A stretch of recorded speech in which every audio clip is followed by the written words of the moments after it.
تیری چوکھٹ پر بھکاری بن کے آیا ہوں، سراپا فقر ہوں۔ بسم اللہ الرحمن الرحیم۔ اچھا جی، تو قرآن فہمی کے جو اصول پڑھ رہے ہیں ہم ان کو ایک دفعہ ریکیپ کر لیتے ہیں۔ پہلے یہ دیکھ لیتے ہیں کہ قرآن فہمی کے اصولوں کو کیوں اتنا سمجھنا ضروری ہے۔ دیکھیں، کسی بھی چیز کو سمجھنے کے کچھ یا دیکھنے کے کچھ پری ریکوزٹس ہوتے ہیں، اور ان کو اسی نہ کیا جائے تو پھر نتائج ٹھیک نہیں نکلتے۔ بالکل اسی طرح جس طرح آپ ایک کتاب کو سمجھنے کے لیے اس کا مقدمہ دیکھ لیتے ہیں، بالکل اسی طرح قرآن کو بھی سمجھنے کے لیے کچھ بنیادی اصول ہیں جو ہمارے سامنے رہنے چاہیے، اور یہی اصول ہی وہ چیز ہوتے ہیں جو بنیاد کی حیثیت رکھتے ہیں، جن کو سامنے رکھا جائے تو آدمی صحیح نتیجے تک پہنچتا ہے، اور اگر نہ رکھیں تو پھر وہ بھٹک سکتا ہے، غلطی کھا سکتا ہے۔ اس لیے قرآن پہ تدبر کرنے والے تمام طالب علموں کو چاہیے کہ لازم طور پر وہ قرآن فہمی کے اصول اپنے سامنے رکھیں۔ تو پہلی چیز یہ ہے کہ اگر قرآن کی زبان کو سامنے رکھا جائے تو قرآن کی زبان عربی ہے، یہ تو ہم سبھی جانتے ہیں، لیکن وہ کون سی عربی ہے؟ کیا وہ جو ادھر ادھر کے ممالک میں بولی جاتی ہے، وہ جو آج کل کے عربک ممالک میں بولی جاتی ہے، وہ یا جو ہمارے اسلاف بولتے رہے ہیں؟ نہیں، یہ وہ ہے عربی ہے جو کہ ام القریٰ کی زبان تھی، جو قبیلہ قریش کی زبان تھی، یعنی اس عربی کو دور جاہلیت میں قبیلہ قریش کے لوگ جو بولتے تھے۔ اور پھر اس کے بعد یہ ہے کہ نبی اکرم صلی اللہ علیہ وسلم کی زبان میں یہ نازل ہوا۔ اچھا، پھر اس کے بعد یہ ہے کہ دوسری چیز جو ہم نے اس کے بارے میں دیکھی کہ یہ عربی مبین بھی ہے۔ دوسرا اصول کیا ہے کہ نہ صرف یہ قریش کی عربی ہے، بلکہ یہ کیا ہے؟ عربی مبین ہے۔ زبان کی ابانت دوسرے اصول کا نام ہے، یعنی ایک ایسی زبان جو نہایت واضح ہے، جس میں کوئی اینچ پنچ نہیں، جس کا ہر لفظ صاف، جس کا ہر اسلوب اپنے مخاطبین کے لیے بالکل مانوس، اور کوئی چیز ان کے لیے اجنبی نہیں ہے، اس میں کوئی غرائب نہیں ہے۔ جو معروف معنی وہاں پر ابل کے لیے جاتے تھے وہی لیے جائیں گے، جو کتاب کے لیے جاتے تھے وہی لیے جائیں گے۔ کسی بھی لفظ کو سمجھنے کے لیے ہمیں کسی اجنبی یا دوسری قوموں کے اسالیب کی طرف دیکھنے کی ضرورت نہیں ہے، بلکہ یہ وہ چیز تھی جو اپنے جن کے سامنے قرآن اترا تھا تو وہ اس کو مکمل طور پر ٹھیک طرح سے سمجھ رہے تھے۔ تیسری چیز جو ہم نے کل پڑھی کہ قرآن میزان اور فرقان ہے۔ پھر یہ بھی ہم نے ایک بات میں عرض کر دوں کہ یہ سارے اصول ہم نے کہاں سے ڈرائیو کیے ہیں؟ قرآن ہی سے کیے ہیں۔ قرآن کو سمجھنے کا کوئی بھی اصول اگر باہر سے لے آیا جائے گا تو پھر بات بنے گی نہیں، ٹھیک ہے؟ تو اس لیے ان سارے اصولوں کی بنیاد قرآن ہی کے اوپر ہے۔ تو کیا چیز ہے جی کہ قرآن مجید اس زمین پر حق و باطل کے لیے میزان اور فرقان ہے، اور تمام سلسلہ وحی پر ایک مہمن کی حیثیت رکھتا ہے، یعنی کہ تورات، انجیل، صحف ابراہیم، جتنی بھی چیزیں پہلے نازل ہو چکی ہیں ان سب کے اوپر مہمن یعنی کہ ایک نگران کی حیثیت ہے، ایک گارڈ کی حیثیت ہے قرآن پاک کی۔ اور یہ بھی اللہ تعالیٰ نے خود فرمایا کہ اللہ الذی انزل الکتاب بالحق والمیزان، اللہ وہی ہے جس نے حق کے ساتھ کتاب اتاری، یعنی میزان نازل کی، ٹھیک ہے؟ جب ہم نے اس چیز کو بھی سمجھ لیا کہ تمام، یعنی یہ ایک ایسی کتاب ہے جو حق و باطل میں امتیاز کے لیے حجت قاطع ہے، یعنی کہ پھر اس کے بعد آ کر یہ ایک، یعنی یہ قول فیصل ہے، اور ہر معاملے میں اب فیصلہ، ہر نظریات کا، ہر بات کا یہ فیصلہ کہاں ہوگا؟ اس قرآن کے پاس ہی آ کر ہوگا، اسی کو حاکم مانا جائے گا۔ ٹھہرایا گیا ہے کہ ہم قرآن کے اوپر کسی بھی چیز کو مقدم نہ ٹھہرائیں، کیونکہ اللہ تعالیٰ نے خود بھی کہا ہے وَأَنزَلْنَا إِلَيْكَ الْكِتَابَ بِالْحَقِّ مُصَدِّقًا لِمَا بَيْنَ يَدَيْهِ مِنَ الْكِتَابِ وَمُهَيْمِنًا عَلَيْهِ فَاحْكُم بَيْنَهُم بِمَا أَنزَلَ اللَّهُ وَلَا تَتَّبِعْ أَهْوَاءَهُمْ أَمَّا جَاءَكَ مِنَ الْحَقِّ۔ تو اللہ تعالیٰ یہ کہہ رہے ہیں کہ اور اے پیغمبر، ہم نے تمہاری طرف یہ کتاب حق کے ساتھ اتاری ہے، اس کتاب کی تصدیق میں جو اس سے پہلے موجود ہیں، اور اس کے لیے مہمن بنا کر، اس لیے تم ان کے درمیان اس ہدایت کے مطابق فیصلہ کرو جو اللہ نے نازل کی ہے، اور اس حق کو چھوڑ کر جو تمہارے پاس آ چکا ہے ان کی خواہشوں کی پیروی نہ کرو۔ اللہ تعالیٰ کی بات کو آخر ہم کیسے سمجھیں بھائی؟ نہیں سمجھ میں آتی، تو اس صورت میں یہ دیکھنا ہوئے گا کہ ہم ان ساری چیزوں کو قرآن کے پاس لے کر آئیں گے۔ سب سے اوپر ہم نے قرآن کو رکھا ہوا ہے۔ Now we are taking all these notes کہ جی الحاد کے بارے میں دین کیا کہتا ہے، شرک کے بارے میں کیا کہتا ہے، حدیث کے بارے میں کیا کہتا ہے۔ تو سب سے اوپر کیا ہے؟ قرآن۔ ٹھیک ہے، جس کو ہم نے اللہ کے دیے گئے حکم کے مطابق فرقان مانا ہے، ہم نے اللہ تعالیٰ کے دیے گئے حکم کے مطابق ہم نے اس کو مہیمن مانا ہے، ہم نے اس کو میزان مانا ہے، اوتھینٹک مانا ہے. اب اس کے بعد ہم نیچے جو ہے نا ٹریول ڈاؤن کریں گے کہ ہاں جی کون سی چیز ہے جو ٹھیک ہے اور کون سی چیز ہے جو غلط ہے. ٹھیک، یہ کسوٹی ہے حق و باطل کے معیارات کے لیے. اس کے مطابق ہم چیزوں کو لا کر دیکھیں گے، نہ کہ ہم خارج سے چیزوں کو لا کے اور قرآن کو ان کے پاس لے کر جائیں گے. اگر ہم ایسا کرتے ہیں تو پرابلم کیا ہوگا؟ پہلی چیز کہ اگر ہم لوگ قرآن کو ایک سائڈ پہ رکھ کے اور بے شمار روایات کی طرف، تاریخ کی طرف، فتاویٰ کی طرف جا رہے ہیں تو اس کا کیا مطلب ہے؟ اس کا مطلب یہ ہے کہ ہم خدا نہ خواستہ قرآن کے بارے میں یہ امپریشن دے رہے ہیں کہ قرآن اپنی بات سمجھانے کے قابل نہیں ہے. قرآن قطعی الدلالہ ایک ورڈ ہوتا ہے جسے کہتے ہیں بات کو کر کے پہنچا دینا، مکمل طور سے واضح کر دینا. ٹھیک ہے، اس کا مطلب ہے کہ ہم اس طرح کے کام کر کے قرآن کے اوپر یہ ایک طرح کا بہتان یا الزام عائد کر رہے ہیں. اسی لیے اگر آپ یہ دیکھیں کہ قرآن کے اوپر آج کل کے دور حاضر میں جتنے بھی اورینٹلسٹس ہیں انہوں نے جو قرآن کے اوپر تنقید کی ہے، کبھی آپ نے اس تنقید کو دیکھا ہے وہ کیا تنقید ہوتی ہے؟ وہ کانسیپٹس جو تفسیروں میں لکھے ہوئے ہیں، جو روایتوں میں آ گئے ہیں. اچھا، روایتوں میں بھی ہم یہ بات سمجھنے سے قاصر رہتے ہیں کہ نبی اکرم صلی اللہ علیہ وآلہ وسلم قرآن کی جو بات واضح فرمائیں گے یا جو بات واضح کرتے ہیں، بیان کرتے ہیں، وہ بھی قرآن کی آیتوں کی طرح ہی یونیورسل ہوتی ہے. آپ صلی اللہ علیہ وسلم بھی جو بات قرآن کو سمجھانے کے لیے بیان کرتے ہیں وہ بالکل اسی طرح اوپن اینڈ یونیورسل ہوتی ہے کہ اس کو چیلنج نہیں کیا جا سکتا. اچھا، پھر اگر کوئی ایسی بات جو عقل کے خلاف ہے یا جو عام انڈرسٹینڈنگ کے خلاف ہے یا جو قرآن کی آیت کے خلاف ہے تو اب ہم کیا کرتے ہیں؟ ہم کہتے ہیں کہ قرآن تو نبی واسم نے بیان کیا ہے تو قرآن کو تو رکھو سائڈ پہ اور ہم یہ والی بات لے لیتے ہیں.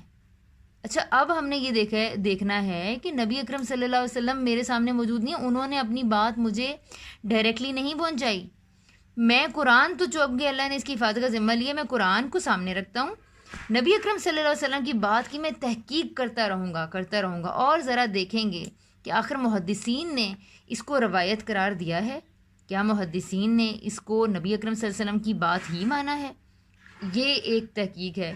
لیکن اس سے بہت پہلے ہی لوگ گھبرا تیری چوکھٹ پر بھکاری بن کے آیا ہوں، سراپا فقر ہوں، عجز و ندامت ساتھ لایا ہوں، الہی تیری چوکھٹ پر بھکاری بن کے آیا ہوں. نبی واسم سے محبت کا تقاضا یہ تھا کہ نبی اکرم صلی اللہ علیہ وسلم کی بات کی تحقیق کی جائے.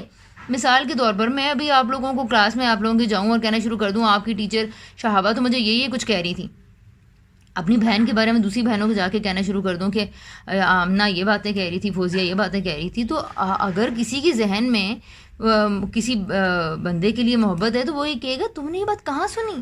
نہیں، میں نے تو اس سے کبھی اس طرح کی بات نہیں سنی، یہ تم کوئی انوکھی بات آج کر رہی ہو، اس کے بارے میں بتا رہی ہو مجھے لیٹ می چیک.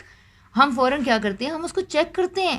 تو نبی اکرم صلی اللہ علیہ وسلم کے بارے میں آ کے ہماری محبت کیوں اتنی کم پڑ جاتی ہے کہ ہم آپ صلی اللہ علیہ وسلم کی بات کی تحقیق نہیں کرتے، بلکہ جس دائیں بائیں ایکس وائی زی نے کوئی بھی بات کہی ہے ہم اس بات کو آنکھیں بند کر کے لے لیتے ہیں. کیا نبی پاک صلی اللہ علیہ وسلم سے محبت کا تقاضا یہ نہیں ہے کہ ہم آخری درجے میں اس بات کی تصدیق کریں کہ کیا یہ رسول صلی اللہ علیہ وسلم ہی کی بات ہے؟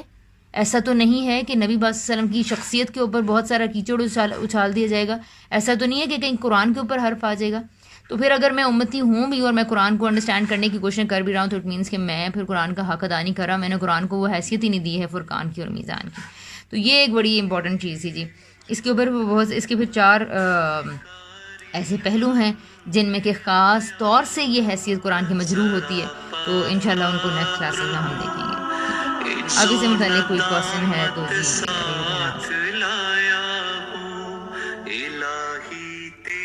اور اینی کامنٹ؟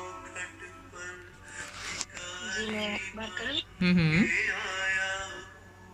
جی مجھے مہمن جو ہے وہ سمجھ آ گیا کہ نگران ہے، میزان حق و باطل کی سینس میں آپ نے سمجھایا. تو فرقان کو تھوڑا سا اگر اور کھول دیں کہ فرقان کس طرح سے ہے. نظریے کی صداقت کو اور کھوٹے پن کو بتا دے گا کہ اس کی کوالٹی کیسی ہے.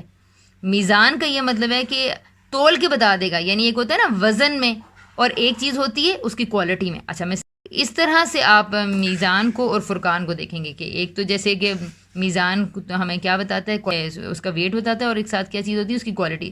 تو قرآن یہ سارے کام کرتا ہے دیگر عقائد کے لیے. یہ چیز مجھے سمجھ آئی ہے کہ یعنی قرآن پاک جو ہے وہ کسی بھی نظریے کا پیمانہ، ہاں، اس کی کوالٹی، دونوں چیزوں کے بارے میں انفارمیشن دیتا ہے یا اس کو بیان کرتا ہے. حق و باطل کے معیارات میں جو قرآن ہے وہ فائنل جگہ پہ قرآن کھڑا ہے. ٹھیک ہے جی خولا. جی مجھے تو ایسے کافی کنفیوژن ہو گئی ہیں. دیکھیں اگر آپ کنفیوز نہیں ہوں گی نا تو پھر کچھ آگے آپ نے یعنی کنفیوژن پہلی چیز ہے صحیح جگہ پہ رکھنے کے لیے ضروری ہے کہ آپ بہت ساری چیزوں کی بگاڑ سے گزرنا پڑتا ہے، تبھی جا کے چیزیں ٹھیک اپنی جگہ پہ بیٹھتی ہیں. تو کنفیوژن سے پہلی بات ہے گھبرایا نہیں کریں. صحیح. اچھا، ایک تو میرا کوشچن یہ ہے کہ آپ کہہ رہی نا کہ ہم قرآن کی تفسیر کرنے کے باہر سے کسی چیز کو بھی نہیں لے کر آئیں گے فی الوقت. ابھی یہ سمجھانے کے لیے کہہ رہی ہوں باہر سے کیا چیزیں آئیں گی وہ انشاءاللہ خود پتہ چل جائے گا کہ کیا چیزیں آنی چاہیے. لیکن ابھی اسی ہم حدیث کی ہیلپ بالکل بھی نہیں لیں گے قرآن کی تفسیر کرتے ہوئے. دیکھیں ابھی ہم حدیث کی ہیلپ ضرور لیں گے، اور لیکن حدیث وہی لیں گے جو پہلے ثابت تو ہو لے کہ ابھی آپ ذرا حدیث کو دو. آپ مجھے یہ بتائیں، اوکے مجھے یہ بتائیں خولا، آپ کو میں جی مثال کے طور پر پچھلے 5 سال سے جانتی ہوں، ٹھیک ہے. اب مجھے کوئی آ کے آپ کے بارے میں ایک بات بتاتا ہے، ٹھیک ہے.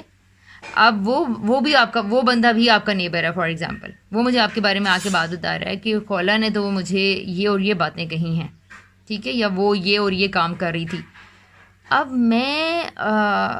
میں اگر 5 سال میں آپ کو واقعی جانتی ہوں، ٹھیک ہے، تو میں کیا اس نے مجھے آپ کے بارے میں ایک چمبے میں ڈالنے والی بات کر دی ہے، تو اب میں کیا کروں؟ شی از یور نیبر، وہ بھی آپ کو جانتی ہے، وہ بھی آپ کو اچھی طرح جانتی ہے، میں نے کئی دفعہ آپ کو اس کے ساتھ بھی دیکھا تھا. کیا یہ ساری باتیں مجھے اس بات پہ مجبور کر دیں کہ ہاں میں اس کی بات پہ یقین کر لوں، یا مجھے ہر صورت میں خولا سے جا کے ویریفائی کر لینا چاہیے کیا تم نے کہا یہ یا تم نے نہیں کہا؟ ویریفائی کرنا چاہیے نا، ویریفائی کرنا چاہیے.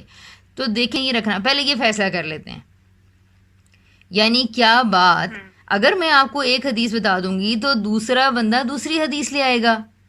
اچھا اب کیا ہوتا ہے کہ ہم اختلاف میرے خیال میں اسی وجہ سے نا، اور میں جب بالکل شروع میں قرآن پڑھنا شروع کیا تھا تو میرا یہی کوشچن تھا کہ اختلاف کیوں ہے. تو وہ مطلب میں نے خود جو پڑھنے کے بعد نکالا کہ وہ یہی وجہ کہ ریفرنسز میں جو ہم احادیث دے رہے ہوتے ہیں وہ کسی نے کوئی حدیث دی ہوئی ہے، کسی نے کوئی دی ہوئی ہے، اور اس میں سے بھی کچھ اتھینٹک ہے اور کچھ اتھینٹک نہیں ہے. بالکل جی. گڑبڑ بھی وہیں سے آ کر. اچھا پھر اس کے بعد کیا ہوتا ہے کہ اب میں پہلے اس ترتیب کو ٹھیک کرنا ہے کہ قرآن کیا فائنل ہے، کیا قرآن فرقان ہے، کیا میں اس کو میزان مانوں، کیا یہ واقعی مہمن ہے، ٹھیک ہے. جب میں اس کو یہ اس کی حیثیت دوں گی، اس کا مطلب ہے سب سے اوپر قرآن. اب میں دیکھوں گی کہ خدا نے اس کو فرقان بنایا، تو میں دیکھوں گی کہ باہر جتنی چیزیں پڑھی ہوئی ہیں، جتنی بھی چیزیں پڑھی ہیں، جو چیزیں ٹھیک ہیں میں ان کو قرآن کے ساتھ جوڑ کے دیکھوں گی، ان کو ایکسیپٹ کر لوں گی. جو چیزیں اس کے ساتھ میل نہیں کھاتی، جو چیزیں قرآن کے ٹیکسٹ کے ساتھ، قرآن کے الفاظ کے ساتھ میل نہیں کھاتی، میں ان کو کیا کر دوں گی؟ سائڈ پہ رکھ دوں گی، اور ان کے اوپر غور کرتے رہیں گے. ترتیب صرف سادہ سی ہے، یہ ایک بات سمجھانے کی کوشش کی جا رہی ہے. اس کے بعد بے شمار روایات آئیں گی، ایک بے شمار نظریات بھی آئیں گے، تاریخ سے ہم بہت ساری چیزیں لیں گے، لیکن قرآن کو اوپر رکھ کے جو کچھ قرآن کے ساتھ میل کھا رہا ہوگا، قرآن کے ساتھ میچ کر رہا ہوگا، وہ سب چیزیں اس کے اندر آتی جائیں گی. مجھے جو بات سمجھ وہ یہی ہے کہ مطلب قرآن سے ہم پرکھیں گے حدیث کو، لیکن ہم حدیث کے اوپر قرآن کو نہیں پرکھ سکتے. ہاں دیکھیں کہ خدا کا نے کیا واقعی یہ بات کہی ہے، کیونکہ یہ ہم نہیں کہہ رہے، یہ اصل میں اللہ تعالیٰ نے یہ ہم جو اصول ڈسکس کر رہے ہیں یہ اللہ تعالیٰ نے ہی دیا ہے کہ میں نے اس کتاب کو نا بالحق اور میزان بنایا ہے، میں نے اس کو فرقان بنایا ہے. ٹھیک ہے نا. تو یہ یعنی یہ اللہ کا نے جو قرآن کو مقام دیا ہے، ہم وہ مقام دینے کی کوشش کر رہے ہیں، بس اتنی سی بات ہے. السلام علیکم. اچھا میں دوسرا یہ کہنا چاہ رہی ہوں کہ یہ کوئی نیا اصول نہیں ہے. ہاں جیسے اگر آپ دیکھتے ہیں کہ ہم جو پرانی کتابیں ہیں الہامی کتابیں زبور اور تورات اور انجیل, اس کے لیے بھی یہی اصول بتایا گیا ہے کہ جو چیز اس سے میل کھاتی ہے اس کو لے لو اور جو نہیں کھاتی اس کو جو ہے نا وہ چھوڑ دو. تو الہامی کتابوں کو کے ٹیکسٹ کو کیونکہ ان میں تعریف ہو چکی ہے اور مختلف روایات سے اس میں کچھ نہ کچھ فیبریکیشنز وغیرہ ہو چکی ہوئی ہیں,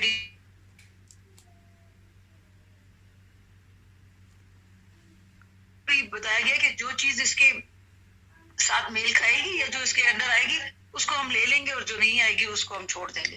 تو یہی اصول جو ہے نا یہاں پہ بھی لاگو ہوتا ہے. اچھا, اور اس کے علاوہ ایک اور بھی بات ذہن میں رکھیے گا کہ بعض اوقات کیا ہوتا ہے کہ چیزوں کو یا باتوں کو صرف ایک ان کو بیان کرنے کا زاویہ بدلتا ہے, تو اس سے شاید یہ غلط فہمی ہونا شروع ہو جاتی ہے کہ یہ کوئی نئے اصول ہیں, یہ کوئی نئی باتیں ہیں. ہاں کچھ باتیں نئی بھی ہیں, لیکن میجورٹی باتیں وہی ہیں جو ہمارے سلف نے بیان کی ہیں. لیکن یہ ایک بڑا لمبا سلسلہ ہے, بڑا لمبا سلسلہ ہے. پہلی صدی سے جو شروع ہوا ہے اور 6 7ویں تک اس نے ایسا زور پکڑا کہ قرآن کو سمجھنے کے لیے ہم خارج سے چیزوں کو لے کر آئیں گے. تو اس کی ڈیولپمنٹ ہوئی ہے 2 سے 3 4 5 صدیوں کے اندر, اور یہ کس طرح بڑے بڑے ہمارے مطلب اسکالرز نے اس چیز کو اسٹیبلش کیا تھا. تو اچھا جی, قرآن سے نماز کا طریقہ کیسے لیں گے, کوشچن آیا ہے. تو یہ ایک اور بات ہے کہ دین کا کیا کلی ماخذ قرآن ہی ہے یا کچھ اور بھی ہے, یعنی ہم دین کو کہاں کہاں سے لے سکتے ہیں. تو اللہ تعالیٰ نے, میں اس سوال کا جواب تو بہت خیر لمبا ہے, لیکن اس کو ہم چھوٹا سا میں صرف سمجھانے کے لیے, وہ اللہ نے ہماری فطرت میں الہام کیا ہوا ہے. دوسری چیز یہ ہے کہ فطرت کی تفصیلات کہاں سے پتہ چلتی ہیں, پیغمبروں کی وساطت سے پتہ چلتی ہیں. تو قرآن سے پہلے ایک چیز ہے اور وہ ہے نبی اکرم صلی اللہ علیہ وسلم کی ذات. تو ہم لوگ پہلے نمبر پہ قرآن کو نہیں لا رہے, ہم پہلے نمبر پہ نبی صلی اللہ علیہ وسلم کی ذات کو لے کے آ رہے ہیں. تو دین کا جو میں نے نماز کہاں سے لینی ہے, میں نے روزہ کہاں سے لینا ہے, میں نے شریعت کہاں سے لینی ہے, میں نے قرآن کہاں سے لینا ہے, پیغمبر رسول اللہ صلی اللہ علیہ وسلم کی ذات سے لینا ہے. میں پہلے دین کا جو ماخذ ہے نا, یعنی کہ ماخذ کا مطلب جہاں سے ہم ڈرائیو کرتے ہیں چیزوں کو, جہاں سے ہم چیزوں کو لیتے ہیں, تو پہلے نمبر پر دین کہاں سے مل رہا ہے, پیغمبر سے مل رہا ہے. پیغمبر سے ہی ہمیں قرآن مل رہا ہے, پیغمبر سے ہی ہمیں آیات مل رہی ہیں, پیغمبر سے ہی ہمیں حکمت مل رہی ہے, اور پیغمبر سے ہی ہمیں اور بھی ایک چیز مل رہی ہے, اور وہ کیا ہے, سنت ہے, نبی اکرم صلی اللہ علیہ وسلم کا عمل. تو وہ باتیں جو کہ زمانے میں اس ٹائم میں پہلے سے جاری و ساری تھی. نماز کا concept was not a new concept, ٹھیک ہے نا. اس وقت کے لوگ ابو جہل, ابو لہب کے بارے میں, ابو ذر غفاری کے بارے میں, ان لوگوں کے بارے میں آپ جانتے ہوں گے کہ یہ لوگ نمازیں پڑھا کرتے تھے, اور یہ لوگ لیکن ایک ریاکاری کی اور ایک دکھانے کے لیے نمازیں پڑھا. تو دین کی جو عملی کام ہوتے ہیں, عملی عبادات ہوتی ہیں, اس کا جواب ایک اور میں طریقے سے دینے کی کوشش کرتی ہوں. آپ نے نماز کہاں سے سیکھی, یا سیرا اپنے بڑوں سے. اچھا, اب ہم لوگ, ہر بچہ کوئی بھی حدیث کی کتاب پڑھ کے نماز نہیں سیکھ رہا, بلکہ ہم اپنے بڑوں کے عمل سے سیکھ رہے ہیں. اس کو کہتے ہیں تواتر سے, عملی تواتر سے سیکھ رہے ہیں. اصل پہلے پیغمبر نہیں تھے, آخری پیغمبر تھے. تو نماز ماحول میں تھی, نماز کا کانسیپٹ لوگوں کو تھا, لوگ نماز پڑھتے تھے, قیام و سجدہ سے واقف تھے. حضرت ابراہیم علیہ السلام کے دین کی صورت میں ایک بڑی اسٹرانگ دینی تاریخ لوگوں کے سامنے موجود تھی. پیغمبر رسول اللہ صلی اللہ علیہ وسلم نے آ کے اس کے صحیح طریقے کو جاری و ساری کیا, اور نبی پاک صلی اللہ علیہ وسلم کے عمل سے ہم نے لی, اور آپ صلی اللہ علیہ وسلم کا عمل ہی امت منتقل کر رہی ہے, ٹھیک ہے نا. تو اس طرح ہم نے لیے. حدیث ہوتی ہے ریٹن چیز لکھی گئی, لیکن سنت ہوتا ہے ایک زندہ عمل جو جاری و ساری ہوتا ہے. تو اس کو ہم نے, نماز نے ہم نے نبی پاک صلی اللہ علیہ وسلم کے عملی نمونے سے لیا ہے, جو کہ لکھوایا کہیں نہیں گیا, جو کہ لوگوں نے بیان بھی کر دیا, لکھا ہوا بھی ہے حدیثوں میں, لیکن ہم اس کو پرائمریلی اس کا ماخذ کیا ہے, عمل ہے, امت کا عمل ہے, جو کہ نبی پاک صلی اللہ علیہ وسلم کی سنت سے لیا گیا. اور نبی پاک صلی اللہ علیہ وسلم کی سنت ہمیشہ زندہ رہتی ہے لوگوں کے عمل کی صورت میں, ٹھیک ہے. تو اس کے بارے میں مزید کلیریفیکیشن بعد میں کر لیں گے انشاءاللہ تعالیٰ. اچھا جی, آگے چلتے ہیں. ہمارا جو انٹروڈکشن آف قرآن کے بارے میں تو آپ لوگوں نے پڑھ لیا ہوگا. اچھا, سورہ نبا پہ چلتے ہیں, اور ایک چیز پھر ہم نے اور بھی تھا جی کہ انڈرسٹینڈنگ آف لائف کے حوالے سے بات کر لیتے ہیں, کہ تاکہ ہم پھر قرآن کے اس کے ساتھ ہی ہم اس کو ریلیٹ کریں. ہم لوگ سیکھتے کیوں ہیں, جانتے کیوں ہیں. تو ہم لوگوں کو مطلب ہم نے یہ کوشچن سامنے رکھا تھا ڈے 1 میں کہ why I started to learn, why I am here, why I want to study Quran, تو یہ کیا مجھے اس سے ہوگا. تو ہم لوگ ایک چیز ہمارے جب ذہن میں آتی ہے جی ظاہر علم حاصل کرنے کے لیے. علم حاصل کر کے کیا ہوگا؟ تو علم تو بہت سارا ہے آج کل. انفارمیشن, اچھا ہم نے کہا تھا کہ انفارمیشن بیسیکلی کیا کرتی ہے, انسان کا زاویہ نگاہ بدلتی ہے. ٹھیک ہے, علم انسان کو دیکھنے کا صحیح طریقہ بتاتا ہے. آج کل انفارمیشن اور نالج تو بہت ہے, لیکن اویئرنیس پھر بھی, یعنی جسے کہتے ہیں نا حقیقی شعور ہونا, وہ پھر بھی مسنگ نظر آتا ہے. یعنی ہم نماز پڑھتے ہیں, ٹھیک ہے, لیکن نماز پڑھنے کے ساتھ ہمیں کہیں پتہ نہیں چلتا, ہم لوگ جھوٹ بھی بول رہے ہوتے ہیں, ہم لوگ ناپ تول میں کمی بھی کر رہے ہوتے ہیں, ہم لوگ پیچھے سے غیبت بھی کر رہے ہوتے ہیں. اچھا پھر اسی طرح ہم روزہ رکھ رہے ہیں, لیکن روزہ رکھ کے ہم لڑائی بھی کر رہے ہوں گے, اور اونچا بولیں گے بھی, اور غلطی کسی سے ہوگی اس کو معاف بھی نہیں کریں گے, اور کھانے پینے کے پیچھے ہی لگے رہیں گے, لمبا ٹائم سحر و افطار میں ہی گزر جائے گا. تو اب یہ ساری چیزیں کیا ہیں بھئی؟ علم تو بالکل کوئی اور چیز بات کہہ رہا تھا, تو پھر ہم لوگ کیوں نہ بدلے؟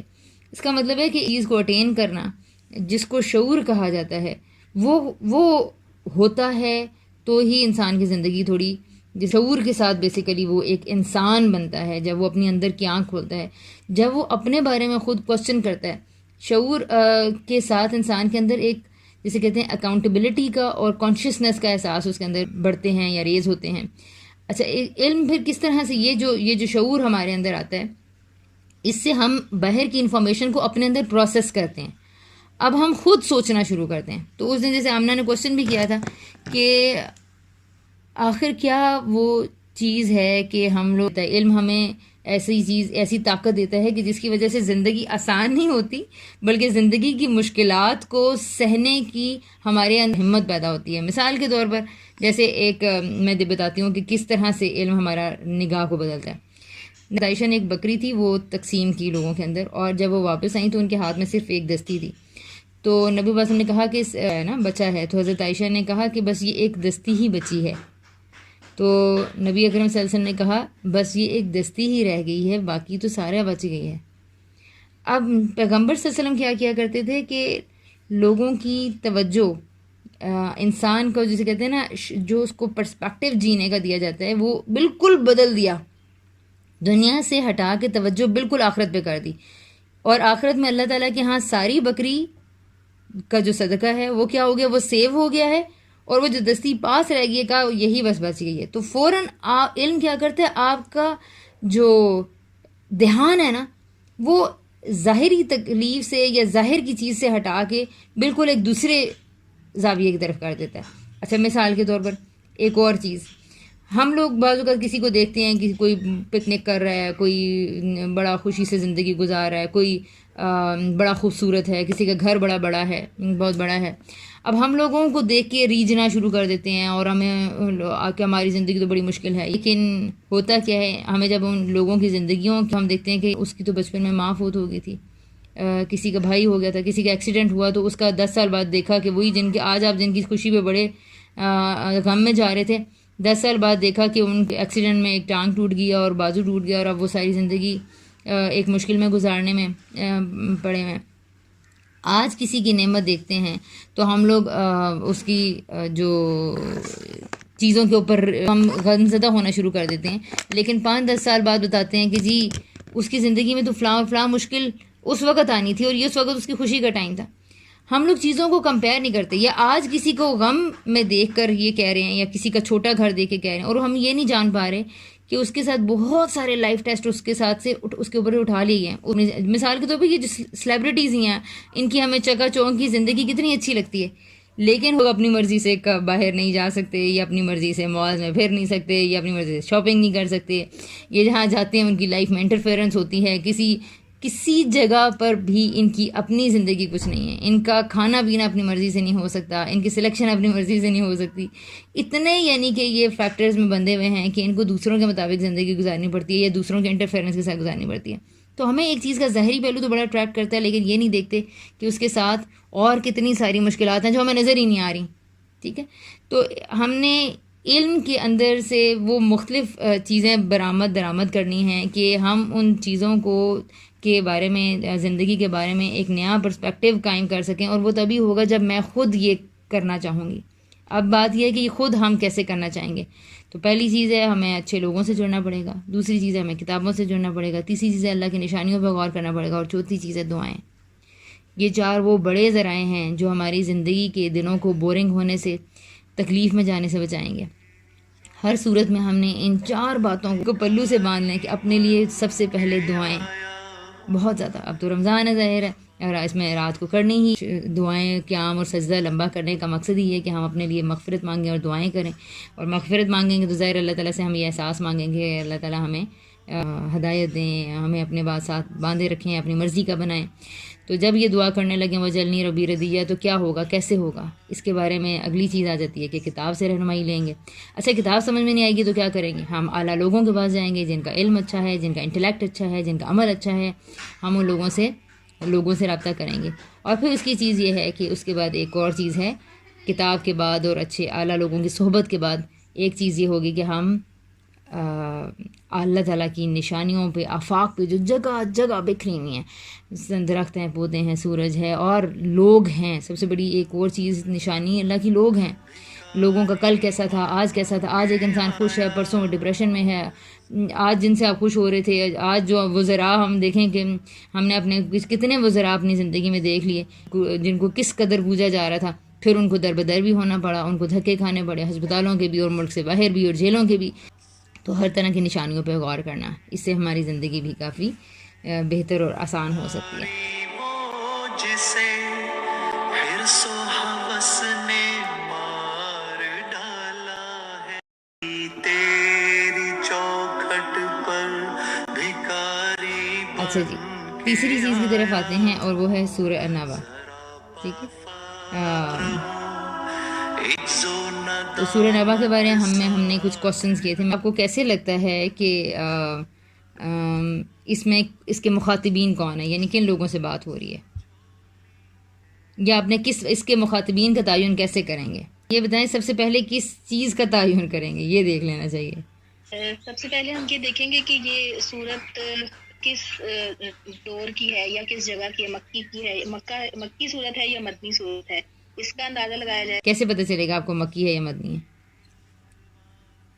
آیات کے وجہ سے پتہ چلے گا نا کہ کس طرح کی بات ہو رہی ہے، کیونکہ مکی صورتوں میں اللہ تعالیٰ کا اندازہ بھی ڈفرینٹ ہوتا ہے اور مدنی صورت میں ڈفرینٹ ہوتا ہے۔ تو مکی صورت میں جب توحید کی اور اللہ سے جڑنے کی بات ہو رہی ہوتی ہے، اس سے تو یعنی کہ اگر میں باہر سے کوئی چیز لے کر آتی ہوں نا کہ مکی ہے یا مدنی ہے، تو اس کا مطلب ہے میں پھر ایک ایسی چیزیں باہر سے لے کر آ رہی ہوں جو مجھے اس کا پس منظر، شان نزول اور اس طرح کی چیزیں بتا رہی ہیں۔ تو بہت سارے شان نزول ایسے ہوں گے جو ہمیں اصل قرآن کے مدعا سے، آیات کے ٹاپک سے بالکل ہٹا دیں گے۔ بعض اوقات جو پیچھے تناظر ہوتا ہے نا، مثال کے طور پر آپ نے دیکھا کہ ایک آدمی نیچے جھکا ہوا ہے، وہ دیکھ کے یہ کہہ رہا ہے کہ یہ نماز پڑھ رہا ہے، اور کوئی یہ کہہ رہا ہے کہ نہیں یہ ایکسرسائز کر رہا ہے۔ اس کا بیک گراؤنڈ نہیں بتائیں گے تو آپ ڈٹرمن نہیں کر سکیں گے۔ اچھا مزے کی بات یہ ہے کہ اگر میں اس پکچر کو، جیسے اب واٹس ایپ پہ پکچرز آتی ہیں، ایک پکچر بنی ہوئی ہوتی ہے، مثال کے طور پر ایک بچے کو مارا جا رہا ہے، تو اب آپ دیکھیں کتنا ظالم انسان ہے۔ اچھا دوسری طرف اسی تصویر کو اور اسی ٹیگ کو، اسی تصویر کو میں کیپشن چینج کر دیتی ہوں۔ اب میں اس کو کیپشن کوئی اور لگا دیتی ہوں کہ بچے نے ایک چیز چوری کی تو باپ نے اس کو ڈانٹنے کے لیے ہاتھ اٹھایا، تو اب آپ کہیں گے کہ آپ اپنے بچے کی تربیت کر رہے ہیں۔ تو اس طرح اتنی زیادہ چیزیں، اتنے زیادہ فیکٹرز یہ ہوتے ہیں کہ وہ بالکل اس چیز کو بدل دیتے، ڈائریکشن ہی بدل دیتے ہیں۔ ٹھیک ہے، اب ہم نے کیا کرنا ہے، ہم نے یہ کرنا ہے کہ وہ جو پیچھے کا زاویہ ہے نا، وہ بالکل ٹھیک طے کرنا ہے کہ وہ کیا ہے۔ تو باہر سے کریں گے تو پرابلم ہو جائے گی، اس لیے ہم نے ڈیسائیڈ کیا کہ ہم اندر سے ہی کریں گے۔ ہم نے کہا کہ دیکھیں جی، وہ سوال کر رہے ہیں، اور سوال کس چیز کے بارے میں کر رہے ہیں، قیامت کے بارے میں کر رہے ہیں۔ تو سب سے پہلا مسئلہ لوگوں کو جو قریش مکہ کو درپیش تھا وہ یہی تھا کہ وہ آخرت کا انکار کیے بیٹھے تھے۔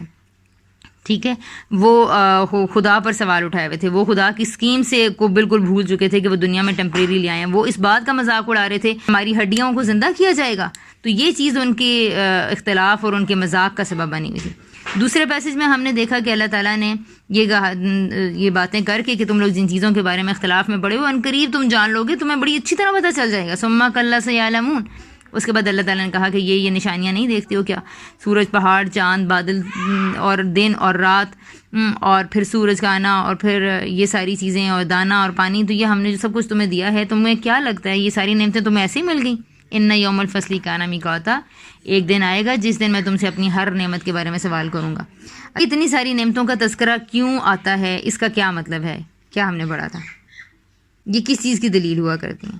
پڑھا تھا نا کہ جیسے ہم مثال دی تھی کہ جیسے ہم اپنے بچوں کو بھی، بچے بھی جب نافرمانی کر رہے ہوتے ہیں یا بات نہیں مان رہے ہوتے یا کوئی اختلاف کر رہے ہوتے ہیں، تو پھر ہم ان کو اپنے احسانات یاد کرواتے ہیں کہ دیکھو میں نے تمہارے لیے یہ کیا تھا، میں نے تمہیں یہ کیا تھا، یہ کیا تھا۔ تو اسی طرح وہ لوگ اس ٹائم کے اختلاف کر رہے تھے، اور پھر اللہ تعالیٰ نے اپنی وہ ساری نعمتیں یاد کروا کے ان کو یاد کروا رہے ہیں کہ میں نے تمہیں یہ دیا، یہ دیا، یہ دیا، وہ ساری جو بھی اللہ تعالیٰ نے اوپر ذکر کیا ہے، بدلیوں کا کیا ہے، زمین کا کیا ہے، آسمان کا کیا، ان سب چیزوں کا، تو وہ اللہ تعالیٰ ایک اپنا احسان یاد کروا رہے ہیں، اپنی نعمتیں یاد کروا رہے ہیں ان لوگوں کو جو اختلاف میں پڑے ہوئے تھے۔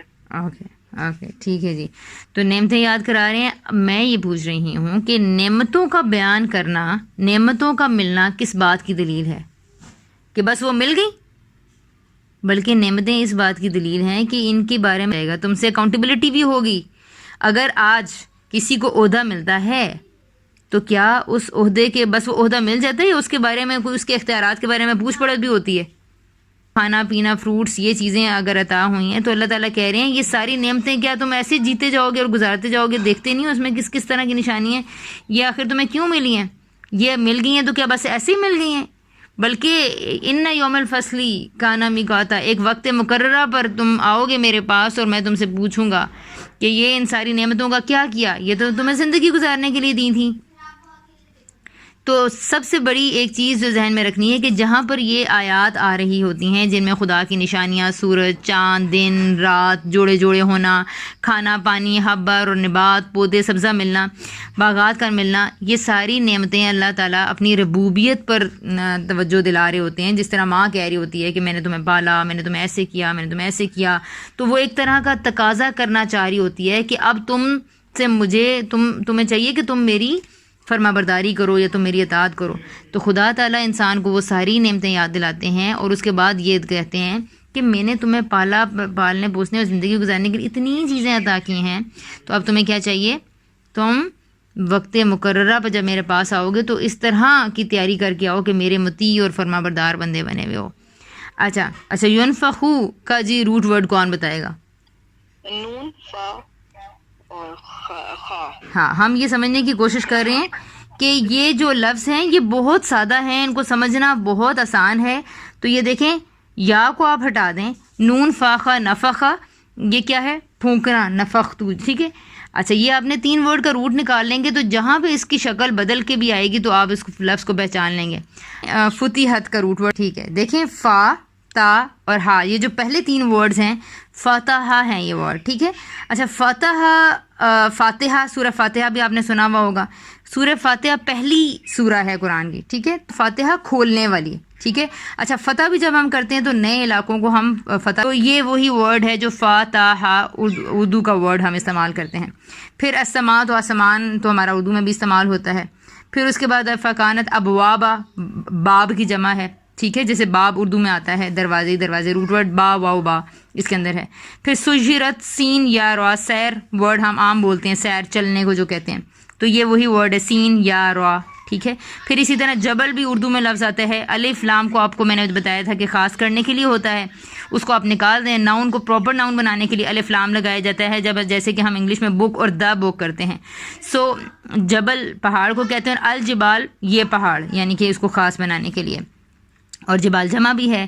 فکانت ورڈ ہے، سرابن، سین را با، سرب، ٹھیک ہے، ورڈ ہے۔ سراب بھی اردو میں لفظ آتا ہے۔ پھر اسی طرح توغین، تغی بھی اردو میں ورڈ آتا ہے۔ مرصادن، مرصاد بھی اردو میں آتا ہے لیکن شاید کم ذرا سنا ہو، گھات میں لگا کے بیٹھنا۔ رسدرا، سواد واو، تو آپ نے شروع کا میم نکال دیا۔ جہنم میں بھی جیم ہے میم، یہ جو ورڈ ہے جہم، جہیم، جہنم اردو میں استعمال ہوتا ہے ورڈ۔ تغو، تغی، تو، غین، یا، یہ جو شروع میں ہے، اور دیکھیں لام گرین ہوا ہے تو اس کو آپ نکال دیں، it's a letter attach to the word, ٹھیک ہے۔ اس کا مطلب ہوتا ہے لیے. اب آگے طاغین یہ جمع ہے کس کی؟ طاغی کی. تو طاغین اور یا یہ ورڈ ہے, ٹھیک ہے, جسے کہتے ہیں کہ حد سے باہر ہونا, سرکش ہونا. اچھا مآبا, چلیں اس کو تھوڑا سا, اس میں کچھ ورڈز ہوتے ہیں جن میں آ جاتے ہیں حروف علت یعنی کہ واول ورڈز آ جاتے ہیں, تو وہاں تھوڑا سا ڈیفیکلٹ ہو جاتا ہے, اس لیے ہم اس کو بالکل بھی نہیں دیکھیں گے. لا بھی سینہ, لام با سا, ٹھیک ہے, پہلے 3 لفظ لا با سا وہ پڑھے رہیں گے اور کافی ٹائم وہاں گزاریں گے. فیہا 2 ورڈز ہیں. اسی طرح ہے جی یذوقون, دیکھیں دیکھنے میں ورڈ کتنا مشکل لگ رہا ہے, لیکن یہ اصل میں کیا ہے, یا آپ ہٹا دیں, جیسے ہم نے اس دن بھی ڈسکس کیا تھا کہ شروع کے کچھ ورڈز کو ہٹا دیں گے اور پھر اس کے بعد آگے کیا ہے, یہ وہی اردو کا ورڈ ہے ذوق, ٹھیک ہے. ذوق کسے کہتے ہیں؟ ذوق, ذائقہ, چکھنا, ٹھیک ہے. تو یہ واو نون کیا ہے؟ یہ پلورل کا علامت ہے. یہ جو واو نون ہے یہ ہٹا دیں گے, درمیان والے ورڈ بچیں گے زال واو قاف, ذوق, چکھنا, ٹھیک ہے. اچھا فذوقوا, پھر آگے دوبارہ آ گیا کتابن. اچھا جی, تو یہ ایک تھوڑا سا تھا ورڈز کا انالیسس. بن کے آیا ہوں سراپا آگے چلتے ہیں. اب اللہ تعالیٰ ان آیات میں کیا کہہ رہے ہیں. اللہ تعالیٰ نے نعمتیں یاد دلائیں اور اس کے بعد کہا کہ ایک فیصلے کا دن ہے جس میں تم وقت مقررہ پر میرے پاس آ جاؤ گے. اس دن کیا ہوگا؟ اب آگے کیا ہو رہا ہے, یوم الفصل کیوں میں اپنے سے ایکسپلین نہیں کروں گی. یوم الفصل کو میں آگے آیات سے دیکھوں گی وہ کیا ہے جس میں ہم لوگ خدا کے پاس جائیں گے. اللہ تعالیٰ اس کی ڈسکرپشن دے رہے ہیں. وہ دن یوم ینفخ فی الصور, اس دن سور میں پھونک دیا جائے گا. فتأتون افواجا, پھر تم لوگ میرے پاس سارے گروہ در گروہ آنا شروع ہو جاؤ گے. اور وفتحت السماء فکانت ابوابا, اور اس دن آسمان کھول دیا جائے گا, وہ دروازے ہی ہو جائے گا. وسجرت الجبال فکانت سرابا, ایک پوری پکچر ہے جو اللہ تعالیٰ قیامت کے دن کی پیش کرنا چاہ رہے ہیں کہ جس دنیا میں تم اتنی نعمتوں کے ساتھ, اتنے پہاڑوں کے ساتھ, اتنے درختوں کے ساتھ, اتنے پھلوں کے ساتھ اور اتنے انسانوں کے ساتھ رہ بس رہے تھے, ایک سور پھونکا جائے گا, تم سارے لوگ میرے پاس پہنچنا شروع ہو جاؤ گے.